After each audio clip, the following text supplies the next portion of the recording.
বিশ্বের ইকোনমিতে আমাদের Indian pharmaceuticals industry একটা সিগনিফিক্যান্ট প্লেস হোল্ড করছে। ভলিউমের দিক দিয়ে যদি দেখি সেটা থার্ড র্যাঙ্কে, এবং ভ্যালু ওয়ার্ল্ড ওয়াইড অনুযায়ী যদি দেখি সেটা 14th র্যাঙ্কে কিন্তু হোল্ড করছে। এই ইন্ডিয়ান ফার্মাসিউটিক্যালস ইন্ডাস্ট্রি থেকে এক্সপেক্ট করা হচ্ছে যে 2024-এ $65 বিলিয়ন পৌঁছে যাবে, এই 2030-এ সেটা $130 বিলিয়ন পৌঁছে যাবে। আর বর্তমানে আমাদের এই ফার্মাসিউটিক্যাল ইন্ডাস্ট্রি ভ্যালু হচ্ছে $50 বিলিয়ন। তো ইন্ডিয়া প্রায় 200-র বেশি কান্ট্রিতে ফার্মাসিউটিক্যালস প্রোডাক্ট সাপ্লাই করে। তার মধ্যে আফ্রিকায় যা জেনেরিক মেডিসিনের দরকার থাকে তার 50% সাপ্লাই করে, আর ইউএসএতে 40% এবং ইউকেতে 25% ইন্ডিয়া সাপ্লাই করে। এছাড়াও বিভিন্ন ডিজিজের জন্য ভ্যাকসিনের যে প্রয়োজন হয় সেটাও কিন্তু আমাদের ইন্ডিয়া সাপ্লাই করে, যেমন ডিপিটি, বিসিজি, মিসেলস এক্সেট্রা। আজকে আমি ফার্মাসিউটিক্যালস ইন্ডাস্ট্রি নিয়েই কিন্তু ভিডিওয়ে আলোচনা করব। আর এর আগেও আমি বিভিন্ন সেক্টর নিয়ে আলোচনা করেছি। যদি আপনারা কোনোটা মিস করে গিয়ে থাকেন তাহলে আমার সেক্টরিয়াল অ্যানালিসিসের যে প্লেলিস্ট আছে সেখানে আপনারা দেখে নিতে পারেন। তো আমার ভিউয়ার্সদের রিকোয়েস্টেই আমি বিভিন্ন সেক্টর নিয়ে অ্যানালিসিস করছি। তাহলে ভিডিওটা শুরু করা যাক। আমি নিরুপমা শেয়ার শেখো চ্যানেলের পক্ষ থেকে সকল বন্ধুদের স্বাগত জানাই। চ্যানেলটা যদি সাবস্ক্রাইব না করে থাকেন তাহলে অবশ্যই চ্যানেলটা সাবস্ক্রাইব করে নেবেন, আর পাশে থাকা বেল আইকনটা প্রেস করে রাখবেন। আমি ভিডিও আপলোড করার সাথে সাথে আপনার কাছে ভিডিওটা পৌঁছে যাবে। আজকে আমি ফার্মাসিউটিক্যালস কোম্পানিগুলোর মধ্যে থেকে 5টা বেস্ট স্টক নিয়ে আলোচনা করব। ফার্স্ট যে স্টকটা নিয়ে আলোচনা করছি সেটা হচ্ছে সান ফার্মাসিউটিক্যালস ইন্ডাস্ট্রি লিমিটেড। এটা হচ্ছে আমাদের ইন্ডিয়ান যে ফার্মাসিউটিক্যালস কোম্পানি আছে তার মধ্যে সবথেকে লার্জেস্ট কোম্পানি। এরা global specialty generic pharmaceuticals company, আর এদের প্রেজেন্স আমরা যদি দেখতে পাই প্রায় 150টা কান্ট্রির মধ্যে এদের প্রেজেন্স রয়েছে, আর এদের হেডকোয়ার্টার মুম্বাইতে। এদের মার্কেট ক্যাপিটালাইজেশন 2,95,514 করোড়, পি হচ্ছে 33, আরওই হচ্ছে 16.6%, আরওসিই 16.4%, ইপিএস হচ্ছে 35.3, আর এটা ডেপ্ট রয়েছে খুবই অল্প একটা ডেপ্ট রয়েছে যেটা 0.11 এর মতো। এদের যদি আমরা ফাইন্যান্সিয়াল সাইডটা একবার দেখি সেক্ষেত্রে আমরা দেখতে পাবো যে লাস্ট 3 ইয়ার্সে এদের কিভাবে সেলসের গ্রোথটা হয়েছে সেটা আমরা একবার দেখে নেব। 2021-এ আমরা যদি দেখি 33,498 করোড়, 2022-এ 38,654 করোড়, 2023-এ 43,886 করোড়, এবং এর জন্যই এদের প্রফিটের মধ্যেও আমরা কিন্তু একটা ভালো গ্রোথ দেখতে পাচ্ছি। তো এই লাস্ট 3 ইয়ার্সের নেট প্রফিট আমরা যদি দেখি 2021-এ 2,284 করোড়, 2022-এ 3,405 করোড়, 2023-এ 8,560 করোড়। এদের এই প্রফিট এবং সেলসে এত গ্রোথ হওয়ার জন্য কিন্তু আমরা যদি এদের কম্পাউন্ড প্রফিট গ্রোথ লাস্ট 3 ইয়ার্সে দেখি সেটা 30% বেড়েছে, আর স্টক প্রাইসের যদি সিএজিআর গ্রোথটা দেখি সেটা লাস্ট 3 ইয়ার্সে এদের 29% বৃদ্ধি পেয়েছে।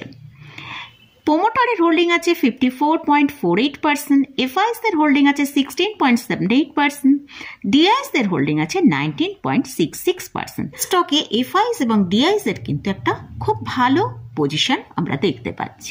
নেক্সট যে স্টকটা নিয়ে আলোচনা করছি সেটা হচ্ছে সিপলা। সিপলা হচ্ছে একটা Indian multinational pharmaceuticals biotechnology company. এই কোম্পানি 35,000-এর ওপর কিন্তু এমপ্লয়ি কাজ করছে, এবং 80টার বেশি দেশে মানে কান্ট্রিতে এদের প্রেজেন্স রয়েছে। আর এদের টপ প্রোডাক্ট হচ্ছে respiratory, anti infectives, cardiovasculars and oncologist drug এরা তৈরি করে। এদের প্রোডাক্টগুলোর মধ্যে টপ প্রোডাক্ট।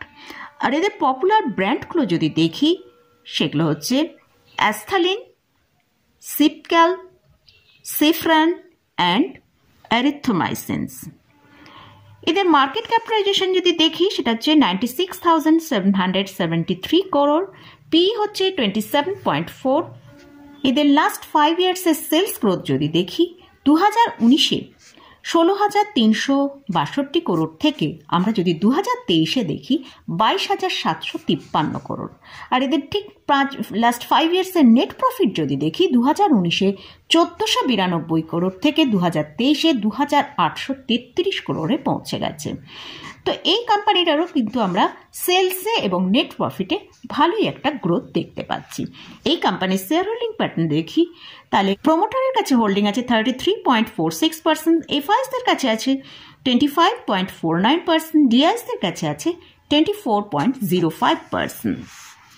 নেক্সট যে স্টকটা নিয়ে আলোচনা করছি সেটা হচ্ছে টরেন্ট ফার্মাসিউটিক্যালস লিমিটেড।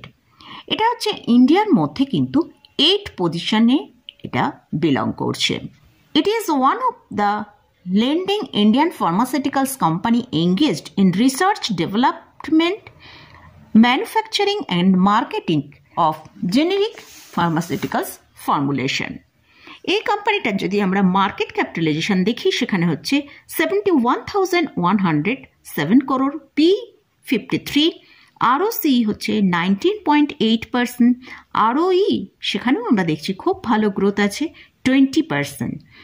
আর এই কোম্পানির ইপিএস যদি দেখি সেখানেও ভালো ইপিএস আমরা দেখতে পাচ্ছি, সেটা হচ্ছে 36.7। এই স্টকের লাস্ট 10 ইয়ার্সের যদি স্টক প্রাইসের সিএজিআর গ্রোথ দেখি সেখানে আমরা 24%-এর মতন আমরা গ্রোথ দেখতে পাচ্ছি।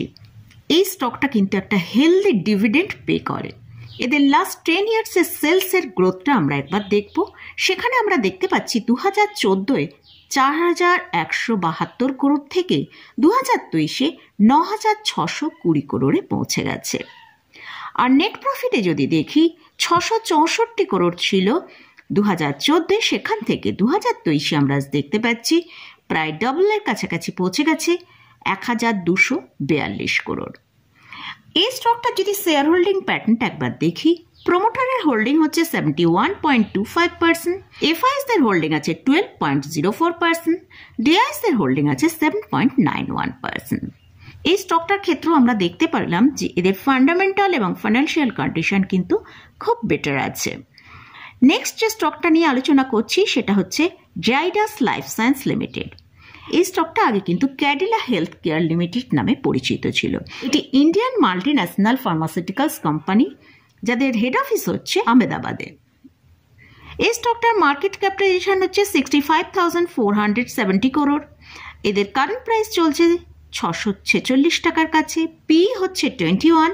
এই স্টকের ইপিএস হচ্ছে 27.73। লাস্ট 10 ইয়ার্সের সেলস গ্রোথটা যদি দেখি সেখানে 2014-এ আমরা দেখেছি 7,224 করোড়, সেখান থেকে আমরা 2023-এ দেখছি 17,237 করোড়। নেট প্রফিটের মধ্যেও কিন্তু ভালো একটা গ্রোথ দেখছি। 2014 ছিল 836 করোড়, সেখান থেকে 2023-এ 2,092 করোড়। এদের শেয়ার হোল্ডিং প্যাটার্নটা আমরা একবার দেখব। প্রমোটারের কাছে হোল্ডিং আছে 74.98%, মানে খুব ভালো একটা হোল্ডিং আছে প্রমোটারদের এখানে। আর এফআইএসদের 4.04%, ডিআইএসদের একটা ভালো হোল্ডিং আছে, সেখানেও আমরা দেখছি 13.01%। এবার লাস্ট যে স্টকটা নিয়ে আলোচনা করছি সেটা হচ্ছে গ্ল্যান্ড ফার্মা। এটা নিয়ে অনেকেরই কিন্তু অনেক প্রশ্ন থাকে। এই গ্ল্যান্ড ফার্মা নিয়ে লাস্ট 3 ইয়ার্স আগে এই কোম্পানিটা লিস্টিং হয়েছিল। তো এই গ্ল্যান্ড ফার্মা এখন কারেন্ট প্রাইস চলছে এদের 1,831 টাকা। এটা একটা ইন্ডিয়ান বেসড ফার্মাসিউটিক্যালস কোম্পানি। এদের হেডকোয়ার্টার হচ্ছে হায়দ্রাবাদ। এরা specialise in the development and manufacturing করে injectable drugs, active pharmaceuticals ingredient. এদের মার্কেট ক্যাপিটালাইজেশন হচ্ছে 30,128 করোড়, পি হচ্ছে 38.3। আর এই কোম্পানিটা কিন্তু অলমোস্ট একটা ডেট ফ্রি কোম্পানি। এই কোম্পানিটা লিস্টিং হবার পর কিন্তু একটা খুব ভালো গেইন দেখিয়েছিল, কিন্তু এই কোম্পানিতে আমরা দেখতে পেয়েছি, যদি এদের চার্টটা একবার একটু দেখি সেখানে আমরা দেখতে পাচ্ছি স্টকটা কিন্তু অনেকটা নিচের দিকে এসেছিল। সো সেক্ষেত্রে আমরা দেখতে পাচ্ছি 2020-তে এই কোম্পানি যখন লিস্টিং হয়েছিল তখন 1,819 টাকায় লিস্টিং হয়েছিল, আর তারপর এখানে 44.5% মতন একটা ডিক্লাইন আমরা দেখতে পেয়েছি। 16 পর্যন্ত এই ডিক্লাইনটা দেখতে পেয়েছি। তো প্রায় ওই 800 টাকার কাছাকাছি এসেছিল। তো এখন রিসেন্ট এই স্টকটা কিন্তু লিস্টিং প্রাইসের ওপরে গেছে। তো এবার আমরা এই কোম্পানিটার একটু ফাইন্যান্সিয়াল সাইডটা দেখি কীরকম আছে। 5 ইয়ারের সেলস গ্রোথ 2019-এ আমরা দেখছি যে এরা 2044 করোড় থেকে আজকে 2023-এ দেখি 3617 করোড়। আর নেট প্রফিট সেখানে আমরা দেখছি 452 করোড় থেকে 2023-এ 776 করোড়ের মতো দেখতে পাচ্ছি।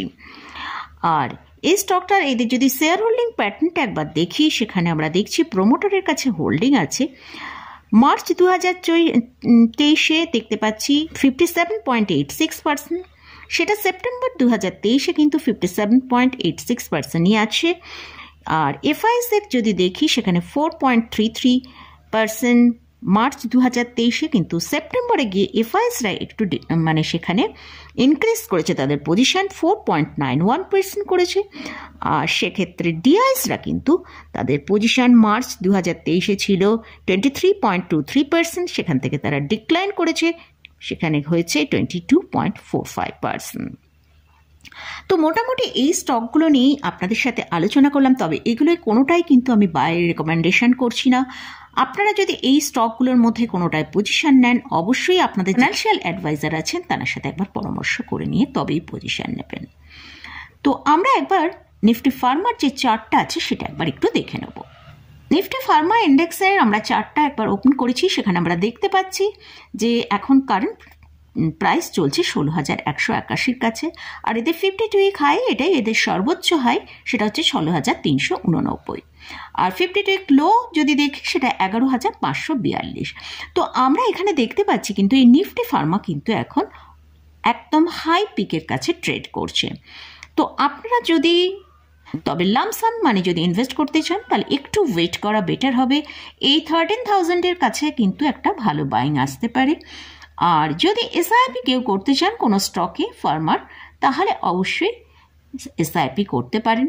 আর ট্রেড তো অলওয়েজ টাইমই করা যেতে পারে, তার জন্য অবশ্যই স্ট্রিক্টলি স্টপ লসটা মেনটেন করে চলবেন। তো মোটামুটি আজকের ভিডিও এটাই আপনাদের সাথে শেয়ার করার ছিল এই ফার্মা ইন্ডেক্স নিয়ে। মোটামুটি আজকের মতন ভিডিওটা এখানেই শেষ করছি। ভিডিওটা যদি ভালো লাগে অবশ্যই লাইক করবেন, শেয়ার করবেন, সাবস্ক্রাইব করবেন। ধন্যবাদ।